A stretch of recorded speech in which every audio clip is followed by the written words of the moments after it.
Hello everyone, welcome back to my channel. इस video में हम लोग 12th के बिहार बोर्ड के हिंदी के क्वेश्चन पेपर को देखेंगे। यह क्वेश्चन पेपर 2021 में जो एग्ज़ाम हुआ था उसका है। इसके अलावा मैं और भी 2020 का, 19 का, 18 का आप लोगों से शेयर करूंगी। और यह शेयर करने के पीछे एक ही मेरा मकसद है कि मैं दिखाना चाहती हूँ आप लोगों को कि मैं जो जीवनी बताती हूँ, जितने भी लेखक या कवि हैं, तो उसको पढ़ना कितना ज़्यादा ज़रूरी है। जब आप सारे प्रश्न को देखेंगे कि किस तरह का प्रश्न आता है, तो आपको समझ में आएगा कि जीवनी पढ़ना कितना ज़्यादा ज़रूरी है। तो आइए शुरू करते हैं। मैं आंसर नहीं बताऊंगी, अभी बस क्वेश्चन देखते हैं हम लोग। इसमें 100 प्रश्न पूछा जाता है और 100 प्रश्न में से आपको 50 प्रश्न का उत्तर देना रहता है। मतलब आपको जो आता है, बहुत सुविधा दी गई है, क्योंकि अगर आपको सारे क्वेश्चन नहीं आते हैं तो 50% आपको उसमें से बनाना है। 100 क्वेश्चन है तो उसमें से 50 क्वेश्चन आपको बनाना है। तो बहुत आसान कर दिया है पहले से, और ऑब्जेक्टिव पूछ रहा है, इसकी वजह से मार्क्स भी अच्छे आते हैं। पहला क्वेश्चन पूछ रहा है, आस्तीन का साफ होना मुहावरे का अर्थ बताइए।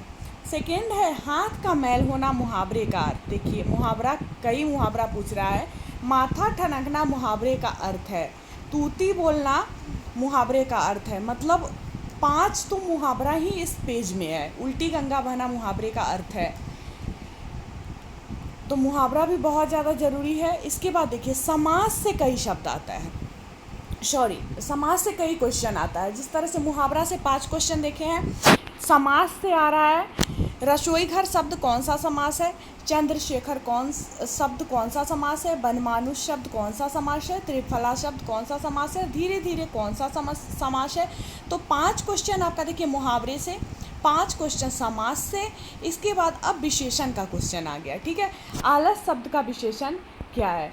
तो समास भी बहुत ज़्यादा ज़रूरी है, मुहावरा भी ज़रूरी है, और विशेषण भी ज़रूरी है। अधपका शब्द में उपसर्ग है। सब परिवार शब्द में उपसर्ग है। उपसर्ग प्रत्यय से भी बहुत क्वेश्चन आता है। अंकुरित शब्द में प्रत्यय है।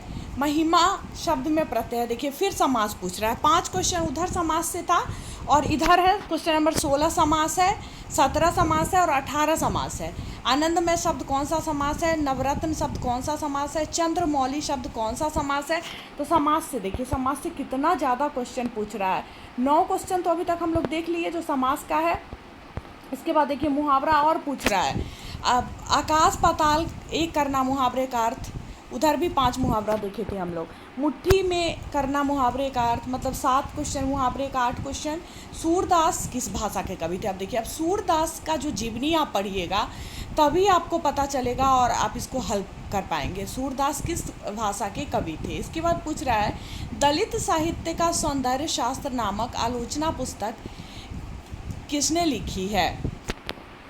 ओ सदा नीरा शीर्षक निबंध में वर्णित मन कैसे ताल हैं? किसकी विजय हुई सेना की, नागरिकों की किस पंक्ति से ली गई है? बहुत इजी क्वेश्चन सा पूछ रहा है। अगर एक बार अच्छे से पढ़ाई कर लेते हो तो बहुत अच्छे मार्क्स ला सकते हो। अशोक वाजपेयी का मूल निवास कहाँ है? देखिए, जब हम जीवनी पढ़ेंगे तभी जान पाएंगे इसको। क्लर्क की मौत शीर्षक कहानी में क्लर्क का नाम क्या है? ईमानदार शब्द का विलोम क्या है? आवरण शब्द का विलोम क्या है? देखिए, विलोम से भी बहुत क्वेश्चन पूछ रहा है। ऊंच शब्द का विलोम, कठोर शब्द का विलोम। तो विलोम शब्द ज़्यादा से ज़्यादा याद करिए, मुहावरा ज़्यादा से ज़्यादा याद करिए। पंचायती राज में क्या खो गया? अंतोन चेखव की कहानी है। एक लेख और एक पत्र में भगत सिंह ने किसको पत्र लिखा है? तेरी कुरमाई हो गई का किस कहानी से संबंध है? ज्ञानेंद्र पति किस प्रशासनिक पद पर थे? कृष्ण शब्द का विलोम। देखिए, विलोम बहुत पूछ रहा है, विलोम याद करिए, मुहावरा याद करिए, मैं करवाऊंगी आगे आप लोगों को। विलोम बहुत ज़्यादा पूछा है। स्तुति शब्द का विलोम, संध्या शब्द का विलोम, दूषित शब्द का विलोम, शेष शब्द का विलोम। गोद में सोने वाला क्या कहलाता है? गुरु के समीप रहने वाला विद्यार्थी क्या कहलाता है? जिसका खंडन न किया जा सके वह है।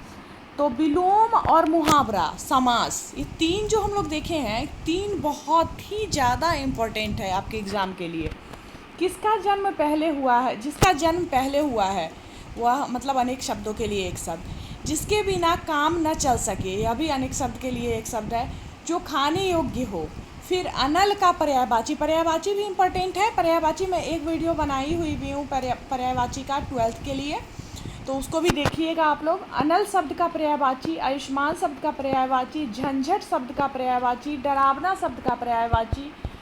देखिए कितना ज़्यादा इम्पोर्टेंट है। भक्तमाल किसकी रचना है? किस कहानी में के विकास में मील का पत्थर कौन सी कहानी मानी जाती है? जयशंकर प्रसाद का महाकाव्य।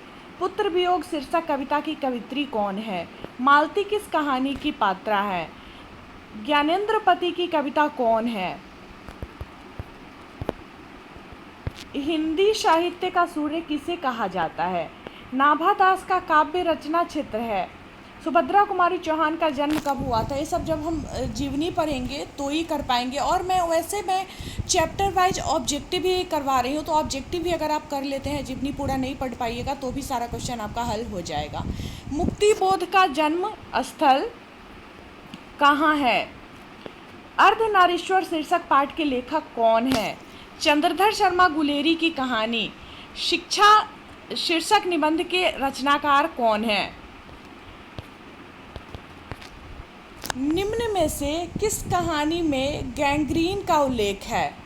सिपाही की मां के रचयिता कौन है? ओ सदानीरा किस विधा के अंतर्गत है? जयप्रकाश नारायण रचित पाठ का नाम। बाल कृष्ण भट्ट किस युग के रचनाकार है? बरवे रामायण किसकी रचना है? ये सब जब जीवनी पढ़िएगा तभी समझ में आएगा, तभी बन पाएगा।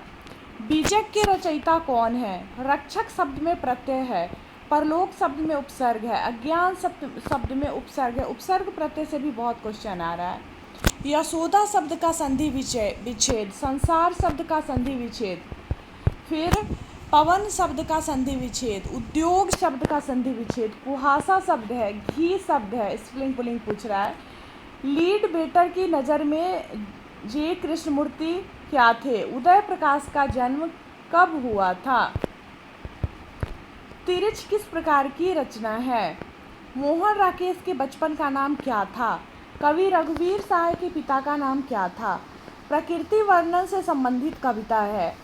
कवियों का कवि किस कवि को कहा जाता है? भूषण की कविता में कौन सा रस पाया जाता है? तो ये भी जब आप जीवनी पढ़ेंगे तो वहाँ पे आपको पता चलेगा। वैसे चैप्टर वाइज ऑब्जेक्टिव भी कर लीजिएगा तो बन जाएगा। मैं चैप्टर 1 का बातचीत चैप्टर जो है उसका शेयर की हुई हूँ, क्वेश्चन आंसर ऑब्जेक्टिव सारा करवा दी हुई हूँ, तो देख लीजिएगा उस वीडियो को। लिंक मैं डिस्क्रिप्शन में डाल दूँगी। और बालकृष्ण भट्ट का जीवनी भी मैं बताई हुई हूँ, तो उसका लिंक भी मैं डिस्क्रिप्शन में डाल दूँगी, देख लीजिएगा। जहाँ भय है वहाँ मेघा नहीं हो सकती, जहाँ भय है वहाँ मेधा नहीं हो सकती, किस पठित पाठ की उक्ति है? जे कृष्णमूर्ति का पूरा नाम क्या है? यात्रा शब्द है, चमक शब्द है, स्त्रीलिंग है या पुल्लिंग सो पूछ रहा है। संधि के कितने भेद होते हैं? पुराण शब्द का विशेषण है। भीर शब्द संज्ञा है, कौन सी संज्ञा है सो पूछ रहा है। ग्राम शब्द का विशेषण है। कारक के कितने भेद हैं? एक नया माल है, इस वाक्य में नया शब्द है। जिसने गुरु से दीक्षा ली हो को एक शब्द में क्या कहा जाता है? शिव का उपासक क्या कहलाता है? तो ये तो हुआ आपका ऑब्जेक्टिव। 100 ऑब्जेक्टिव क्वेश्चन पूछता है, इसमें से 50 का आंसर आपको देना रहता है और 50 सब्जेक्टिव रहता है। और ये आईएससी आईकॉम के लिए जो क्वेश्चन अलग होता है और आर्ट्स के लिए अलग होता है। तो ये आईएससी आईकॉम वाले के लिए है जो पेपर हम लोग देखे हैं। तो इसका लॉन्ग क्वेश्चन जो है हम लोग नेक्स्ट वीडियो में देखेंगे। और आप लोगों से एक रिक्वेस्ट है कि आपका जितना भी ग्रुप होगा फ्रेंड्स का, उसके बीच क्वेश्चन पेपर को शेयर करिए। जो भी वीडियोस मैं बनाती हूँ उसको शेयर करिए ताकि व्यूज अच्छे आएंगे, तो मुझे भी मन करेगा कि मैं आगे वीडियो बनाऊँ। और आप लोगों का भी जो मतलब आप लोगों को बहुत ज़्यादा हेल्प मिल जाएगा। क्वेश्चन आपको मिल रहा है प्रीवियस ईयर, फिर मैं एक एक चैप्टर करवा रही हूँ। चैप्टर मैं शुरू की हुई हूँ, तो एक एक चैप्टर मैं करवा दूँगी जब तक आपका एग्ज़ाम होगा। हालांकि अभी मैं ज़्यादा नहीं करवा पाई हूँ, लेकिन जब तक आपका एग्ज़ाम होगा तब तक मैं पूरा कंप्लीट करवा दूँगी। वैसे भी हिंदी ज़्यादा तो आप लोग पढ़ते नहीं हो, लास्ट टाइम में ही पढ़ते हो, तो मैं करवा दूँगी।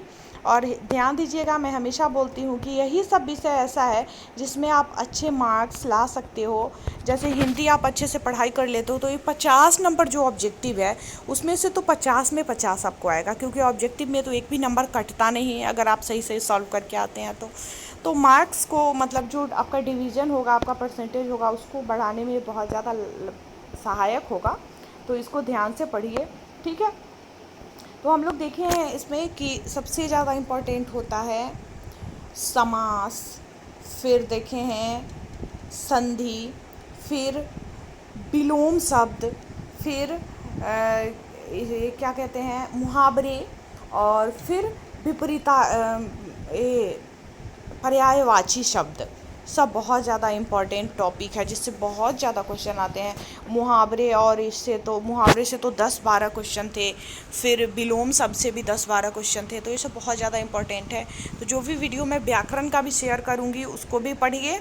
आपके बुक से ही मैं करूँगी, आपके बुक में जो चैप्टर आपका है उसमें उसके साथ साथ व्याकरण भी है, तो उसको कंप्लीट करते चलेंगे बुक के पूरे टॉपिक को, तो आपका सारा क्वेश्चन बहुत ही आसानी से बन जाएगा और बहुत अच्छे मार्क्स आप ला पाएंगे। तो चलिए मैं मिलती हूँ फिर नेक्स्ट क्लास में, तब तक के लिए बाय बाय।